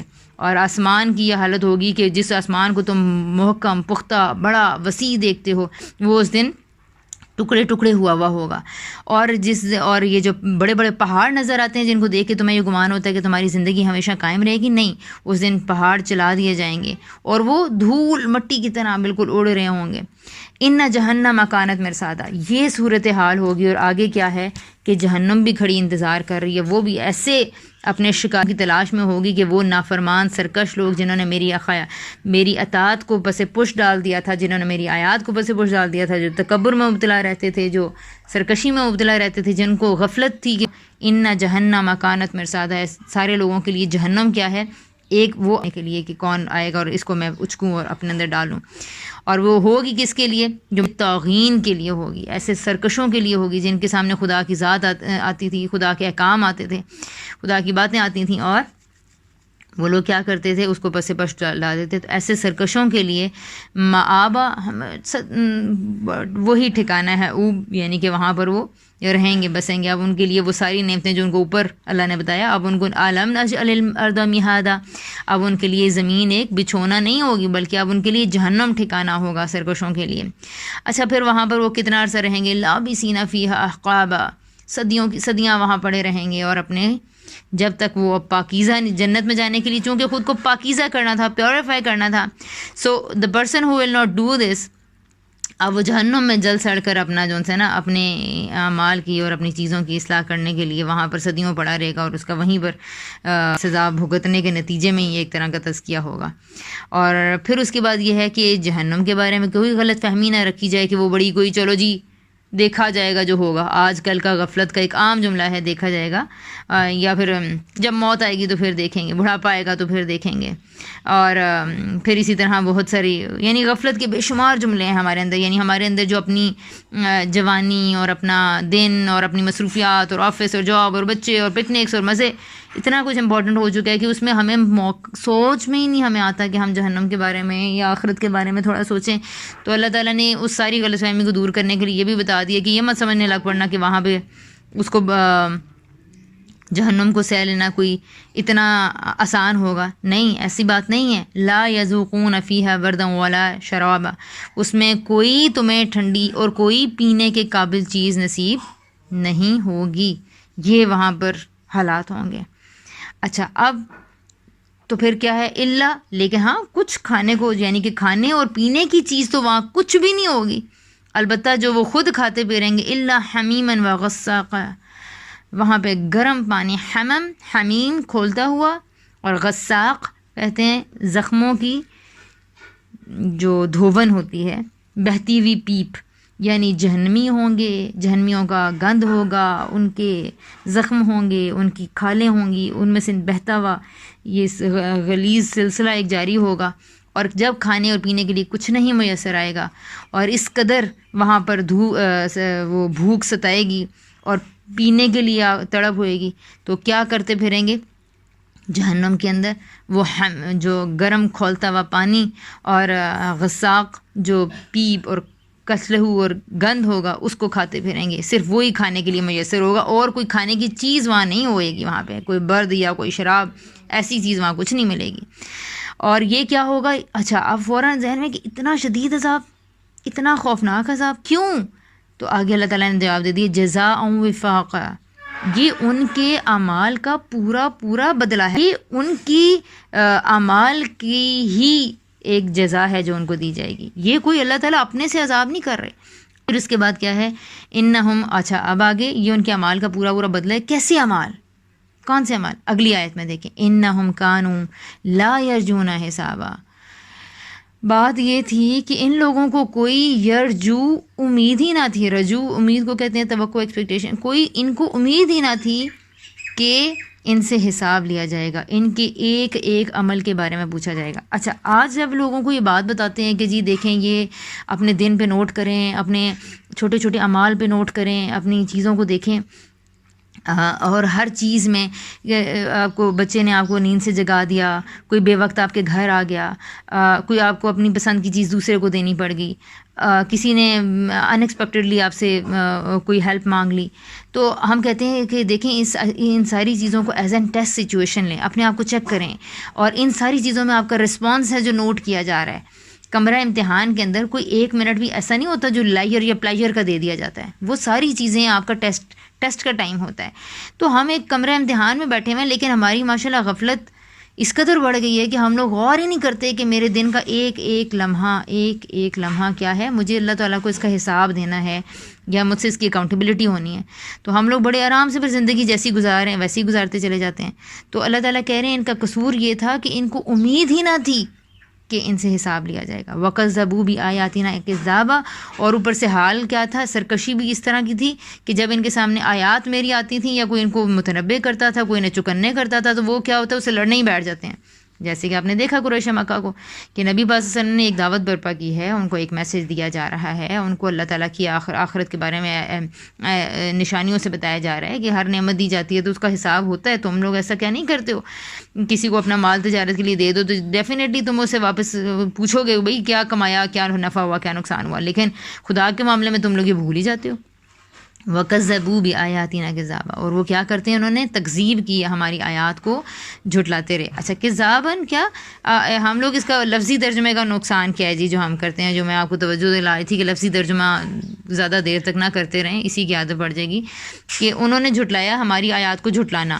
اب ہم لوگ اس بات کو اس کی جسے کہتے ہیں نا ایک اس کا جو پیارا اسلوب ہے اس کو سمجھ نہیں پاتے۔ تو یہ کذاباً ایک جسے یہ تو ہمیں پتہ ہے کہ یہ اسی روٹ کا ورڈ دوبارہ جب آتا ہے تو وہ ایک تاکید کے لیے آتا ہے، فورس کے لیے آتا ہے، لیکن وہ تاکید ہم اس لفظ کو ہی ترجمہ کرنے سے ادا کر دیتے ہیں۔ اب آپ یہ دیکھیں کذاباً کا ترجمہ پیچھے نیچے کیا ہوا ہے، بے دریغ، انہوں نے جھٹلا دیا ہماری آیات کو، جھٹلانا ہم کر دیتے ہیں، انہوں نے بے دریغ ہماری آیات کو جھٹلایا، اس کو کہا بہت سمجھایا مگر وہ تو سنتا ہی نہیں ہے۔ تو اس کو عربی میں جب ہم لے کر آئیں گے تو ہم کیا کریں گے، یہ سمن دوبارہ لے آئیں گے، تو کذبو سے دوبارہ کذب ورڈ آ گیا۔ تو اب آپ یہ دیکھیں کہ اس میں یہ جی کذابن کا ترجمہ بے دریغ کیسے ہوا ہے نیچے۔ اٹس اے ویری بیوٹیفل اسلوب جس کو سمجھنا ہے کہ اس روٹ سے ورڈ جب دوبارہ آگے لایا جاتا ہے تو وہ کیا ہوتا ہے، اسٹریس کے لیے ترجمہ کیا کہ انہوں نے ہماری آیات کو بے دریغ جھٹلایا۔ وَكُلَّ شَيْءٍ أَحْصَيْنَاهُ كِتَابًا، تو یہ جھٹلا رہے تھے، آج ہم سب اپنی ایکٹیویٹی میں مصروف ہیں، قریش مکہ وہ یہ روز کے ڈیلی بیس پہ نبی صلی اللہ علیہ وسلم کی طرف سے آیات مل رہی تھیں، لیکن انہوں نے کیا کیا، اپنے اقتدار میں، اپنے تکبر میں اور اپنی بڑائی میں اتنے گم تھے اور یہ آیات کو جھٹلاتے رہے، لیکن دوسری طرف ان کو پتہ ہی نہ چلا کہ یہ کمرہ امتحان میں ہے۔ وَكُلَّ شَيْءٍ أَحْصَيْنَاهُ، لیکن ہمارا تو حال یہ ہے کہ ہم تو احصینا ایک ایک چیز کو گھیرے ہوئے تھے، اور کتاب میں ان کا ایک ایک عمل لکھ لکھ کے رکھا جا رہا تھا۔ تو اپنی صبح سے شام تک کی روٹین کے بارے میں ہم بھی غافل رہتے ہیں کہ یہ میرا ایک ایک عمل لکھا جا رہا ہے، نوٹ کیا جا رہا ہے، ایک کتاب میں محفوظ کیا جا رہا ہے، اور اگر کوئی توجہ دلائے تو اوپر سے سرکشی سے کھڑے ہو جانا۔ غفلت اور سرکشی دونوں کے بارے میں آپ دیکھیں گے کہ جہنم کی وعید ہے۔ وَكُلَّ شَيْءٍ أَحْصَيْنَاهُ کتابہ، اور ان کی ہر چیز جو ان سے وہ لکھی جا رہی تھی، نوٹ کی جا رہی تھی، گھیرے ہوئے تھی ایک کتاب میں۔ فَذُوقُوا فَلَن نَزِيدَكُمْ إِلَّا عَذَابًا، تو اب کہا جائے گا ان کو، چونکہ کتاب سامنے آ جائے گی، اعمال سامنے آ جائیں گے، اس لیے کوئی انسان اپنے اعمال کو ریجیکٹ نہیں کر سکے گا کہ ہاں اس موقع پہ مجھے فلاں نے کہا تھا، مجھے اللہ تعالیٰ کی یہ نشانی آئی تھی، ہاں میرا مجھ سے بچہ چھن گیا تھا تو مجھے آیا اس دن ریمائنڈر، تو زندگی میں بڑے آئے کہ مجھ سے یہ نعمتیں، باقی نعمتیں بھی چلی جائیں گی، یا مجھے بڑی نعمتوں نے یہ توجہ دلائی کہ میں اپنے دینے والے کو پہچانوں، اس کو دیکھوں کہ آج مجھے جس نے گھر دیا ہے، جس نے اولاد دی ہے، جس نے مال دیا ہے، جس نے رزق دیا ہے، تو میں سوچوں کہ یہ کون دے رہا ہے، کیوں دے رہا ہے، دیے جا رہا ہے۔ تو سوچنے کے ٹائم سے ہم گھبراتے ہیں، اور کیونکہ ہمارا سارا اکیلا ٹائم بھی آج اسکرین ٹائم بن چکا ہے، تو اپنا دماغ ہم سوچنے کی طرف پھر لاتے ہی نہیں ہیں۔ تو کیا ہے یہ ساری چیزیں لیکن اس دن سامنے آئیں گی، اور یہی کہا جائے گا فَذُوقُوا فَلَن نَزِيدَكُمْ إِلَّا عَذَابًا، اب چکھو اس عذاب کو، اب تو بس اور تمہارے لیے کچھ نہیں ہے، بس یہ عذاب ہی عذاب ہے، اب ہم تمہیں اسی میں، نزیدہ روٹ ورڈ ہے، نون آپ جانتے ہیں شروع کا، نون ہم، اور زید زائد زیادہ سے ہے، زیادہ، ٹھیک ہے نا، تو یا الف کی طرح ہوتا ہے، لیکن چلیں اس کو میں ایکسپلین ڈیٹیل نہیں کرتی کہ مشکل نہ ہو جائے۔ نزیدکم عذابا، بس تمہیں یہاں عذاب میں ہی بڑھایا جائے گا، عذاب ہی تمہیں دیا جائے گا، اور تمہارے کوئی بہتر چیز تمہیں میسر نہیں آئے گی۔ بھکاری بن کے آیا لیکن اس کے برعکس کچھ ایسے لوگ بھی ہیں جو اللہ تعالیٰ کی آیات کو یاد رکھتے ہیں، وہ دنیا میں آنے کا مقصد جانتے ہیں۔ ایک اور قرآن پاک کا ایک اسلوب ہے، اور وہ یہ کیا کرتا ہے کہ وہ جب جہنمیوں کی فار ایگزامپل اگر ذکر کرے گا نا، اس کے بعد کمپیریزن پیش کرتا ہے تاکہ انسان فوری طور پر متنبہ ہو اور یا مایوسی میں نہ چلا جائے، تو اللہ تعالیٰ فوراً بتا دیتے ہیں نہیں، میری بات سننے والے اور ماننے والے اور اپنے ایک دن کو نوٹ کرنے والے، اعمال کو نوٹ کرنے والے جو سارے لوگ ہیں، جو اپنی زندگی میں ایک ایک قدم پھونک پھونک کے رکھتے ہیں، بچ بچ کے چلتے ہیں، تو ایسے لوگ بھی ہیں، متقین ہیں، جو ان کے لیے کیا ہے، مفازہ کا روٹ ورڈ ہے جی فوز، فا الف زال، اور یہ جو الف واو اور یا، یہ تین ورڈز آپ سرکل کر لیں، اور یہ تین ورڈز جب بھی آتے ہیں نا تو یہ آپس میں ایک دوسرے سے بدل جایا کرتے ہیں، ٹھیک ہے، ان کو ایک دوسرے سے بدل لیتے ہیں، اس کی کیا وجہ ہوتی ہے وہ پھر ایک بڑا ڈیٹیل ٹاپک ہے، لیکن بہرحال الف واو یا تھوڑا سا دیکھیں، اب آپ دیکھیں یہاں پر ہے نا مفازہ، فا میم تو آپ نے چلے نکال دیا، فا الف اور زا، تو یہ الف آپ نے دیکھا واو سے بدل گیا، تو یہ اصل میں فاز، فوز، کامیابی والا، فوز عظیم بھی کہتے ہیں نا، بڑی کامیابی، تو یہ فوز ہے، ٹھیک ہے جی۔ اچھا، اب کہتے ہیں اللہ تعالیٰ کہ یہ جو ایسے لوگ ہوں گے نا، ان کے لیے بڑی فتح یا ان کے لیے بڑی کامیابی ہے، جو کہ مجھ سے ڈرنے والے ہیں، خدا سے، جو جسے کہتے ہیں نا گاڈ کانشیس پیپل، جن کا ایک ایک عمل خدا کو دکھانے کے لیے ہوتا ہے، جو اپنے ہر ایکٹیویٹی کے بارے میں یہ سوچتے ہیں کہ یہ ٹھیک تھا نہیں تھا، ٹھیک تھا نہیں تھا، یہ اس ڈبیٹ میں، اس جنگ میں پڑے رہتے ہیں، ہر وقت خود کو ایک کٹہرے میں کھڑا کرے رکھتے ہیں، ان کے لیے بڑی اللہ تعالیٰ کہہ رہے ہیں کہ کامیابی ہے۔ کیا کامیابی ہے؟ وہ کامیابی بتا رہے ہیں، حدائق و انابا، حدائق حدیقہ آپ نے سنا ہوگا، اردو کا ورڈ ہے یہ بھی، حدیقہ باغ کو کہتے ہیں، اعناب انب انگور کو کہتے ہیں، عین نون بھی، اور یہ اناب اس کی جمع ہے، و قوائبا، قعب قعبین آپ نے ورڈ سنا ہوا ہوگا، کعب کہتے ہیں ابھرا ہوا، اور ابھار کو کہتے ہیں، ٹھیک ہے، تو وہاں پر کیا کیا ہوں گے، باغات ہوں گے اور انگور ہوں گے، وقوائب اترابا، اور وہاں پر اٹھتی ہوئی جوانیوں والی، یعنی کہ انسانوں کے ہم ذوق اور ان کے ذوق آشنا، ان کو کمپینین شپ وہاں پر ملے گی، اترابا عمر کا برابر ہونا، اور ترب کہتے ہیں جن تراب مٹی کو کہتے ہیں، تو مٹی میں کھیل کھیل کے جو بچے بڑے ہوتے ہیں، یعنی کہ ہم جولی، ٹھیک ہے. تو وہاں پر عمر کی برابری اور وہاں پر حسن کا ایک فیکٹر ساتھ میں ایڈ کیا ہے، اور جو ایک دوسرے کو اپیل کرے گا. تو وہاں پہ کمپینین شپ کی طرف، یعنی یہ پوری اگر ہم پکچر مکمل کریں تو کہ وہاں پر اتنی حسین کمپینین شپ انسان کو میسر ہوئے گی کہ جس میں ان کو ذہنی طور پر، روحانی طور پر اور ظاہری طور پر ان کو خوب سکینت نصیب ہوئے گی لوگوں کے ذریعے بھی، یعنی کہ صرف باہر کی نعمتیں نہیں ہوں گی بلکہ آپ کی کمپینین شپ کا بھی خوب انتظام کیا گیا، جو زوج ہیں یا جوڑے ہیں یا لوگ ہیں. اچھا جی، پھر اس کے بعد کیا ہوں گے وہاں پر ساتھ میں، اور کیا ہے، وَكَأْسًا دِهَاقًا. اور ساتھ میں یہ نہیں ہے جی کہ ہمارے ہاں تو ایک چیز ملتی ہے تو دوسری مسنگ ہوتی ہے، تو یعنی یہاں بے شمار اس دنیا میں بھی کہیں نہ کہیں نقائص پیدا ہو جاتی ہیں. اور کیونکہ یہاں پہ ٹیسٹ بھی یہی ہے کہ کون اتنی نعمتوں کو بہتر کرنے کی کوشش کرتا ہے اور پھر اس کے بعد خدا کے لیے شکر گزار بھی رہتا ہے. تو وہاں یہ سارے عناصر جو ہیں وہ ختم ہو جائیں گے، اور وہاں پر کمپنی بھی ہوگی، باغات بھی ہوں گے، ماحول بھی خوبصورت ہوگا، اور جو آپ کو کھانے اور پینے کے لیے وَكَأْسًا دِهَاقًا اور گوبلٹس میں جو ہے وہ پیش کی جائے گی، پینے کی چھلکتے ہوئے جام انسان کو پیش کیے جائیں گے.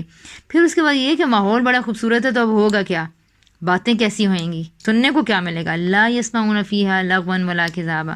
اچھا ایسا نہیں ہوگا جیسے اب ہمارے ہاں کوئی اچھی شادی بھی ہو رہی ہے، خوشی کا موقع بھی ہے، تو وہاں بھی کوئی ایسا بندہ نظر آ جائے گا تو ہم کہیں گے کہ یہ فلان ہے، تو مجھے انہوں نے تو ہمیں یہ کر دیا تھا، اس نے ہماری بیٹی کا رشتہ نہیں کیا، اور اس نے ہمیں میری جو ہے یہ تو میری کامیابی پہ حسد کرتا ہے. تو وہاں اتنی نعمتیں ملیں گی، اتنی آسائش ملے گی، لیکن ایسا نہیں ہوگا کہ اب آپ کے سامنے جو لوگ بیٹھے ہیں وہ آپ کی نعمتوں سے حسد کر رہے ہیں، کوئی آپ کے اوپر طنز کر رہا ہے، تنگ کر رہا ہے، موڈ خراب کر رہا ہے. نہیں، لا يسمعون فيها لغوا ولا كذابا. نہ وہاں پر کوئی بےہدہ بے جا بات ہوگی، اور نہ ہی کوئی آپ کے اوپر جسے کہتے ہیں کذب، بہتان لگایا جانا، یا آپ کو تانے دینا، یا کسی چیز کا ذمہ دار قصوروار آپ کو ٹھہرانا. نہیں، ایسی کوئی بات وہاں پر نہیں ہوئے گی. اور لغو، لام غین واو اس کا روٹ ورڈ، ٹھیک ہے. کذب اردو کا ورڈ ہے، یہ بھی آپ جانتے ہوں گے، کذب، قاف زا با، جھوٹ کو بھی کہتے ہیں. جزاء من ربک عطاء حسابا. اور یہ سارے کا سارا کیا ہوگا، کہاں سے ملے گا تمہیں یہ جزا، کہاں سے ملے گی، یہ تمہیں تمہارے رب کی طرف سے ملے گی. اور یہ کیا ہے، عطاء حسابا ہے، اس کی جو اس کی عنایت ہے وہ ان کے عمل کے حساب سے ہوگی جو دنیا میں بچ بچ کے چل کر آئے تھے. ٹھیک ہے، تو یہ ہمارا آج کا ٹاپک تھا جی. اور اگلا ہمارے بہت ہی اہم کنسیپچول قسم کی آیات ہیں، وہ تو چھوٹی سی ہیں لیکن اس میں بہت بڑا موضوع ہے، انشاءاللہ ان کو کل دیکھیں گے. تو کل ہماری انشاءاللہ سورہ نبا مکمل ہوگی. اب جی کسی نے کوئی کہنا ہے، کوئی بات، کوئی ڈسکشن کرنی ہے تو ہم حاضر ہیں، اور سراپا ہم پروسیڈ کر سکتے فقر ہیں. ہوں، عجز و ندامت ساتھ لایا ہوں. جی بھکاری وہ کہ جس کے پاس جھولی ہے نہ پیالہ ہے. بھکاری وہ جسے جی خولا. جی الحمدللہ بہت اچھی طرح سمجھ آ گئی ہیں آیات بھی، اور ان پر پھر کچھ تھوڑا سا میں نے دوبارہ جب ریوائز کری تھی تو میں یہ دیکھ رہی تھی کہ تو شروع کیا آیات ہے نا کہ جو نبا العظیم کے بارے میں، قیامت کے بارے میں بات ہے، اور پھر جب ہم آیات سے ہی جب اس کو دیکھ رہے ہیں تو یہ جو ذکر کیا گیا ہے کہ الم نجعل الارض مہادا، تو یہ ساری چیزیں نا ریلیٹ کریے کہ جیسے زمین کو بچھونا بنایا اور پھر پہاڑ ہے اور جوڑا جوڑا، تو ایسی زندگی کا اور موت کا جوڑا جوڑا. پھر نیند ہے تو نیند جو ہے وہ موت کے ساتھ اس کو بھی ریلیٹ کیا جاتا ہے کہ ظاہر نیند میں بھی ہم ایک موت ہی کی حالت میں ہوتے ہیں. اور پھر دوبارہ جو صبح کا اٹھنا ہے پھر وہ قیامت کے اٹھنے سے ریلیٹ کر رہا ہے. تو یہ یعنی اس کے بعد جو ان چیزوں کا ذکر ہے تو مجھے یہ سمجھ آ رہی تھی کہ مطلب یہ اس لیے یہ ان ساری چیزوں کا بھی ذکر آیا ہے قیامت کے ذکر کے ساتھ. اور ایک تو جو آپ نے بتایا کہ ظاہر ہے وہ نعمتیں تو ہیں ہی کہ جو نعمتیں ملتی ہیں تو پھر اس کے بعد ان کی جواب دہی کا بھی احساس ہوتا ہے. ہاں، بس ایک ہی چیز ہوتی ہے کہ بیسیکلی ہم یہ پہچاننے کی، یہ سمجھنے کی کوشش کریں کہ یہ بات یہاں پر آیات کیوں آئی ہیں. اچھا یہاں پر تو بڑا آبویس تھا کہ آگے ان للمتقین مفازہ آ گیا، یا یوم الفصل کان میقاتا آ گیا. تو لیکن بہت ساری جگہوں پہ ہوتا ہے کہ ایک میسج چل رہا ہے اور بیچ میں آ گیا رب السماوات والارض، یہ اس وقت بڑا ایک وہ ہوتا ہے. تو وہاں پہ دیکھنا ہے، اب نوٹس کرنا ہے کہ یعنی یہ اس کا اصل میں یہ بات کیوں لائی گئی ہے. ٹھیک ہے، یہاں پر کیوں لائی گئی ہے، تو اس کا ایک بنیادی مقصد ہونا چاہیے. یعنی کہ ٹھیک ہے، مثال کے طور پر اگر ہمیں یہ ہے نا بچہ وہ ہو رہا ہے، بہت کرینکی ہو رہا ہے یا بہت ہی زیادہ جو ہے وہ چڑچڑا ہو رہا ہے، تو اب ہم اس کو جا کے کہیں گے کہ کچن میں اتنا کچھ پڑا ہوا ہے. تو اب میں نے یہ دیکھنا ہے کہ کچن میں اتنا کچھ پڑا ہوا ہے، یہ میرے اس بچے کے اس موڈ کے بعد اس بات کے آنے کا کیا نوعیت ہے نا. تو اب دیکھیں وہ اس کے لنکیجز تو بہت سارے نکالے جا سکیں گے، لیکن کلام کو اگر سمجھنا ہے یا بات کو سمجھنا ہے تو I will try to find out کہ بچے کے کرینکی موڈ یا اس کے موڈ سوئنگس کے بعد میں نے آخر میں کچن میں کھانے کی چیزوں کی طرف کیوں اشارہ کیا ہے. تو اس کا مطلب یہ ہے کہ اس کا لازماً کوئی تعلق بھوک سے ہے. اس کا مطلب ہے بچے کو بھوک ستا رہی ہے جس کی وجہ سے وہ تنگ ہو رہا ہے یا وہ ٹیز کر رہا ہے. تو اب ہم اس کو توجہ دلا رہے ہیں کہ بھئی جا کے کچھ کھا لو. تو اب یہاں پہ میں کہہ سکتی ہوں بچے کو کچن بہت اچھا لگتا ہے، بچے کچن کی چیزوں سے بہل جاتے ہیں، وہ وہاں کھانے کی چیزیں دیکھیں گے تو ان کی آنکھوں کو اچھا لگے گا. مطلب بہت سارے لنکیجز نکالے جا سکتے ہیں، but primary cause is not this. Primary relation is between the mood swings and the food. کیا ہے کہ اس کو بھوک کے لیے ہم کہہ رہے ہیں کہ بھئی تم اس کو اپنی بھوک کو سیٹسفائی کرو جا کے. ٹھیک ہے، اس لیے اس طرح بولنے والا اپنے بات کے اندر ایسے کرینے رکھ دیتا ہے، ایسے لنکیجز رکھتا ہے جس کی وجہ سے وہ کیا کرتا ہے کہ ان کو وہ بات کو اپنے دوسرے بندے کی بات کو بچے کو سمجھاتا ہے، اور اچھا دوسرے بندے کو بات بالکل سمجھ میں بھی آ جاتی ہے. لیکن قرآن میں اس طرح بہت ساری جگہیں آتی ہیں جہاں پر پھر ہم لوگ گیپ کی وجہ سے سمجھ میں آتے ہیں کہ اصل میں ہوا کیا. ٹھیک ہے، تو وہ حکمتیں ضرور غور کریں اور لنکیجز اور ضرور نکالیں، لیکن یہاں پر اصل میں کیا ہے کہ ہر نعمت کی جواب دہی ہے، یہ بات ہے اصل میں. ٹھیک ہے نا، جو تمہیں پال پوس رہا ہے تو اس کا مطلب ہے وہ تمہیں اپنے پاس واپس بلا کے ان چیزوں کے بارے میں پوچھے گا بھی. جی زینب. صحیح. اور آپ نے دوسرا کہا تھا نا کہ وہ سورۃ النبا اور مرسلات کا بھی آپ اس دن بتانے لگی تھی لنکیج، تو پھر وہ کوئی اور بات ہو گئی یا کوئی کوشچن آ گیا تھا آئی تھنک تو رہ گیا تھا. ہاں، یہ میں یہ بتا رہی تھی کہ سورہ نبا اور سورہ مرسلات جو ہیں یہ جوڑا جوڑا صورتیں ہیں آپس میں. دونوں صورتیں کیا ہیں، میں جیسے کہ ہم انٹروڈکشن تو پڑھ ہی چکے ہیں کہ یہ دونوں صورتیں اپنے مضمون کے لحاظ سے جوڑا صورتیں ہیں. تو پہلی جو سورہ المرسلات ہے نا، اس میں جو آفاق کے یعنی کہ جو کائناتوں کے جو سائنس اینڈ سمٹمز ہیں اور شواہد ہیں، تاریخ کے حقائق ہیں وہاں سے، اور انسان کی پھر پیدائش کے بارے میں، اور اللہ تعالیٰ کی انسان کی پیدائش کے بارے میں جو اس کی اللہ کی قدرت ہے اور حکمت ہے، اس کی نشانیوں کو قیامت کو ثابت کرنے کے لیے بیان کیا گیا ہے. ٹھیک ہے، اچھا دوسری یہی جو سورہ ہے ساتھ میں سورہ نبا، اس میں بھی آفاق سے آپ نے دیکھا کہ نشانیاں آئی ہیں اور خدا کی ربوبیت کے آثار و شواہد جون سے ہیں یہاں پر بھی ثابت کیے گئے ہیں.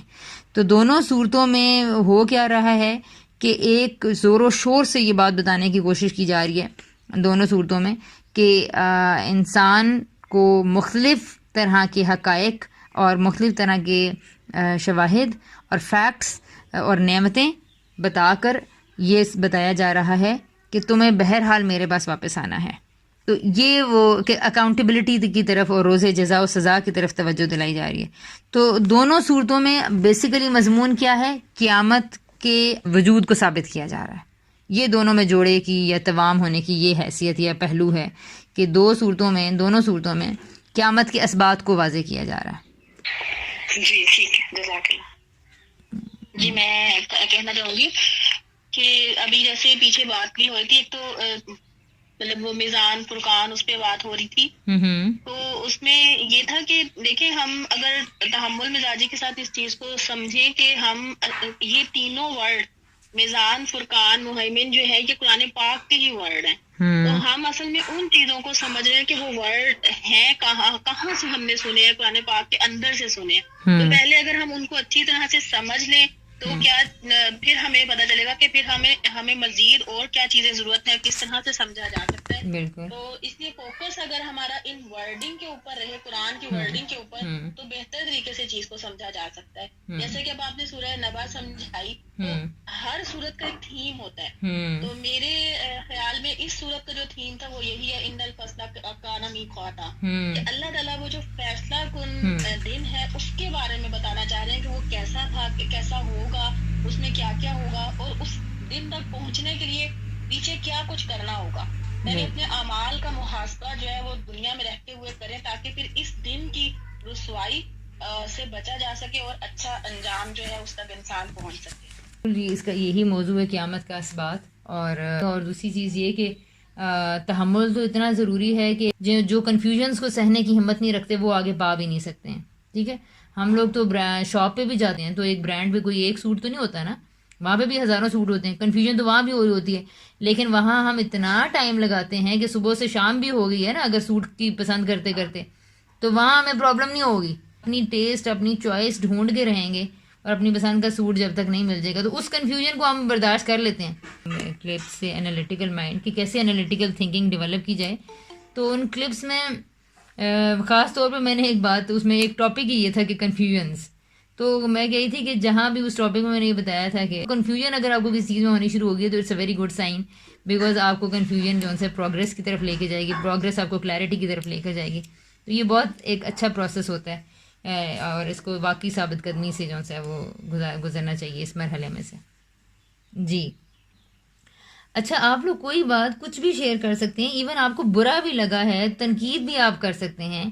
جو لوگ بات نہیں کرتے یا جن کو مشکل لگتا ہے تو آپ کوئی نہ کوئی بات ضرور کہیں، کیونکہ اگر آپ دیکھیں ڈسکشن نہیں کریں گے، سوال نہیں اٹھائیں گے، کوئی بات سمجھ میں نہیں آ رہی یا سیشن اچھا نہیں تھا یا اس میں ہیلپ آپ کو نہیں ہوئی یا کوئی مشکل ہو رہی ہے، تو کسی بھی قسم کی بات آپ ضرور شیئر کریں. اور it's a very good thing that we are here. اور ہم لوگ اللہ تعالیٰ کی کتاب کو، بات کو سمجھنے کے لیے، اپنی زندگی کو سمجھنے کے لیے، اپنے عمل کو سمجھنے کے لیے، بہتر بنانے کے لیے we are trying to do something. جی جی زینب.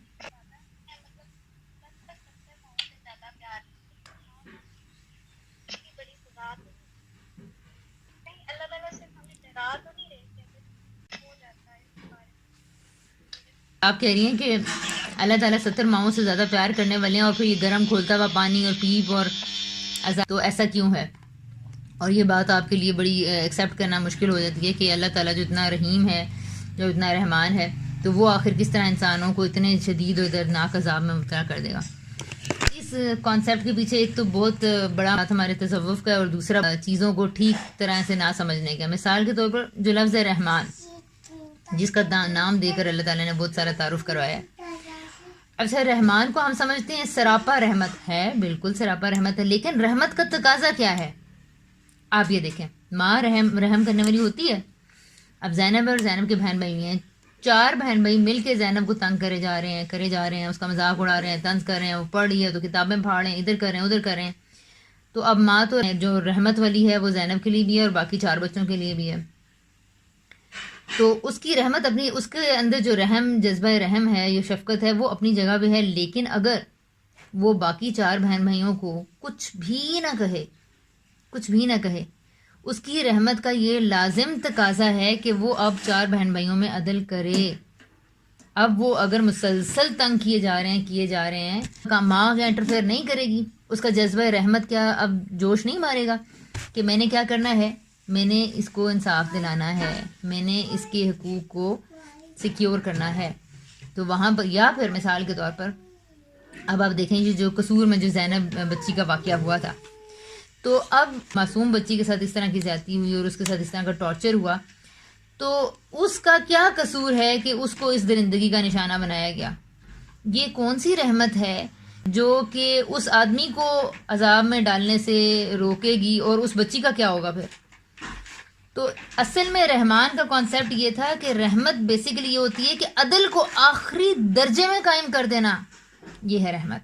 اچھا، ابھی ہم کہتے ہیں ہماری اسٹیٹ اگر مثال کے طور پر عدل قائم نہیں کرے گی، تو اگر وہ عدل قائم کرے گی تو وہ ایسے سارے غنڈے بدماشوں کو پکڑ کر جیلوں میں ڈالے گی. ہم کہیں گے اب عدل قائم ہوا، اب پتہ چلا ہے کہ رحمت کیا ہوتی ہے. یہ رحمت ہوتی ہے کہ سرکش اور متکبرین سے، اور ایسے جنہوں نے سوسائٹی کا جینا دوبھر کر دیا تھا، جو میرا مال لے کے فرار ہو گئے، یا مثال کے طور پر ایسا ہو کہ کسی نے دھوکے سے بیچ دیا یا اس کے کاغذ کسی نے چوری کر لیے، اب تو ساری زندگی تباہ ہوگی نا. ساری زندگی جو نیگیٹیوٹی اور غم میں وہ گزارتی رہی ہوں، میرا وہ پلاٹ چلے جانے سے، جس سے میں گھر سے محروم ہوگی، میرے بچے فیوچر سے محروم ہو گئے، وہ تعلیم اچھی نہ حاصل کر سکے، ان کو کھانے پینے کو نہ مل سکا، ان کی پوری جو زندگی اس محرومی کا شکار ہوئی اس ایک شخص کی وجہ سے جس نے ساتھ دھوکہ کر دیا. اب بتائیں کہ خدا کی رحمت کہاں ہے؟ یہاں دنیا میں تو اللہ نے میرے لیے ایک ایسی سچویشن رکھی تھی. اللہ کی رحمت کا تقاضا نہیں ہے کہ وہ اس بندے کو پکڑے جس نے ساری انسانوں کا جینا تو گھر کیا ہوا تھا. تو اصل میں رحمان کا کانسیپٹ ہم نے سمجھا ہی بڑے غلط طریقے سے ہوا ہے, اور ہم لوگوں نے یہ بات جو 70 ماؤں سے زیادہ پیار کرنے والا ہے, اس اصل میں اسی کی وجہ سے تو اتنی بہرا روی آئی ہے. اور یہ نووا کا جب میں نے یہ کروایا تھا, سمر کورس کروایا تھا, تو اس میں آپ دیکھیں کہ رحمان کا جو تصور تھا وہاں پر بتانے کی کوشش کی گئی تھی, اور پکچرز کی صورت میں نے اس چیز کو ہائی لائٹ کیا تھا اور بتایا تھا کہ رحمان کون ہوتا ہے. تو وہاں پر اسی چیز کو ہائی لائٹ کرنے کی کوشش کی تھی کہ ہم رحمان کے ساتھ جذبہ عدل کو سمجھنے کی کوشش کریں. ٹھیک ہے کہ رحمت کا مطلب صرف پیار ہی پیار نہیں ہوتا, رحمت کا مطلب پیار پیار پیار کے بعد انصاف دلانا بھی ہوتا ہے. بڑی سزا آپ کو نہیں لگتا کہ ہاں مجھے بہت سالوں تک لگتا تھا, بہت عرصے تک لگتا تھا, اور میں یہی کہتی تھی کہ اللہ تعالیٰ جہنم کو ختم کر دیں, ان لوگوں کو مار دیں, ان کو ختم کر دیں, لیکن بس یہ سزا کیوں دی آپ نے. تو انشاءاللہ قرآن کے باقی کرائیں جب پڑھیں گے تو ہم دیکھیں گے کہ جہنم کے بارے میں اللہ تعالیٰ کا کیا فیصلہ ہے. تو اور جب آپ اس پہلو کے اوپر غور کرتی رہیں گی کہ جو ایک کافر یا منکر یا سرکش جو اللہ کے جو ریپرزنٹیٹیو ہے رسول خدا, اور اللہ کی طرف سے آیات نازل ہو رہی ہیں اور اللہ ان کو بتا رہے ہیں, اور 23 سال تک ان کو پہنچانے کی کوشش کی جاتی ہے, اور اس کے بعد محمد کا انکار کرتا ہوں اور ہم وہ اس کو قتل کرنے تک کھڑے ہو جاتے ہیں.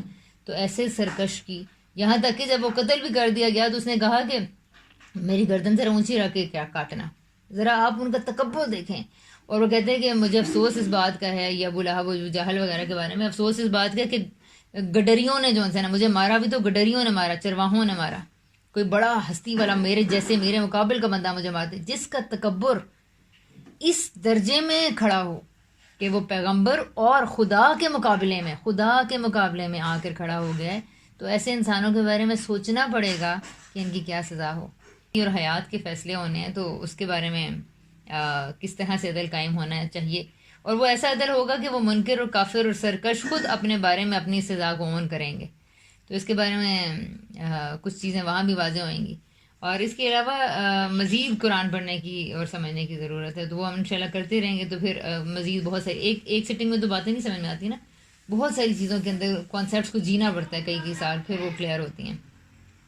سو مزید اس سوال کو رکھیں اور اس کے سوال کو سامنے رکھ کے ہی آیات پڑھیں اور قرآن کو سمجھیں. اچھا جی, فوزیہ نورین کامنٹ. السلام علیکم. ہاں جی, میں زینب کے سوال کے جواب میں یہ کہنا چاہ رہی ہوں کہ جیسے اسلام 360 اس طرح کا کوئی ایپ لے کے نا, تو رحمان کی آیات جہاں جہاں ہیں وہاں سے اگر ہم اس کو سمجھیں, جیسے مجھے صرف 2 یا 3 جگہ پہ یاد آ رہا ہے کہ رحمان کا صحیح تصور کس طرح سے اللہ تعالیٰ نے انٹروڈیوس کروایا. ایک تو سب سے پہلے جو ہم صبح شام پڑھتے ہیں سورہ فاتحہ کہ الحمدللہ رب العالمین الرحمن الرحیم مالک یوم الدین, کہ اس کے رحمان اور وہ رحیم ہے, لیکن ساتھ ہی نیکسٹ چیز کیا بتا رہے جا رہی ہے کہ وہ یوم حساب کا جو ہے نا مالک ہوگا, کہ وہ پوری اس کے رحمت کا کیا سائن آگے دیا جا رہا ہے کہ وہ اکاؤنٹیبلٹی کا ایک دن کریٹ کرے گا. اور جس دن اب یہ جب ہم خود اپنے آپ کو غلطی کی جگہ پہ رکھ کے کہتے ہیں نا, پھر تو ہمیں رحمان کا وہ تصور نظر آتا ہے کہ 70 ماہوں سے زیادہ پیار کرنے والا میری غلطی پہ مجھے کیسے پکڑے گا. لیکن جب دوسرے کی غلطی کو اگر ہم سامنے رکھیں نا کہ آپ کے ساتھ جیسے زیادتی کی اور اس کو کوئی نہ پکڑے, تو پھر آپ پھر بھی اس کو رحمان کہیں گی یا نہیں, جس طرح صوفیہ نے ماں کا ایک تصور دیا. اسی طرح اس کی رحمت کا ایک تقاضا یہ کہ وہ یہ نہیں ہے ماں کی طرح کہ ابھی بچہ صبح سے پڑھا تھا, ابھی بچے نے کچھ ایک غلطی کی اور اس کو تھپڑ لگا دیا, بلکہ اس کو حلیم بھی ہے وہ ساتھ ساتھ کہ پورا موقع دیتا ہے, اس رحمان کو یہ جواب دیتا ہے الرحمن, ٹھیک ہے. اور اس کی سب سے بڑی چیز اللہ تعالیٰ نے کیا کی کہ علم القرآن, کہ میں نے تمہیں وہ جو میری پورا میں ویسے تمہاری جو فطرت کا علم تھا اس پہ بھی محاسبہ کر سکتا تھا, لیکن میں نے اپنا پورا منصوبہ اپنی پوری اسکیم میں تمہیں حصے دار ٹھہرایا, یا میں نے اس پورے جو میرا کائنات بنانے کی اور انسان کے بارے میں جو پوری اسکیم تھی اس اس کا تمہیں بھی پتہ دیا، اس کو تمہارے ساتھ شیئر کیا کہ یہ ہوگا، میرے نبی آئیں گے، وہ تمہیں آگاہ کریں گے، بھولیں گے تو یہ ہوگا، شر کی قوتیں ایسی ہیں. یعنی کہ وہ اپنی رحمت کو کس طرح انڈیکیٹ کر رہے ہیں کہ علم دے کے. اللہ تعالیٰ کی خاص طور سے جو اللہ تعالیٰ کی صفات ہیں، تو ذرا ان کو آیتوں کے آگے ذرا رکھ کے دیکھیں کہ یہ آئے کہاں ہیں، تو it will be a very healthy exercise. جس کی سب سے واضح مثال تو یہی ہے کہ الحمدللہ رب العالمین کہا اور پھر الرحمن الرحیم کہہ کر تو فوراً آگے کیا آ گیا، مالک یوم الدین. گویا رحمت کا جو انتہا ہے نا، وہ ہے کہ مالک یوم الدین میں عدل قائم کرے گا.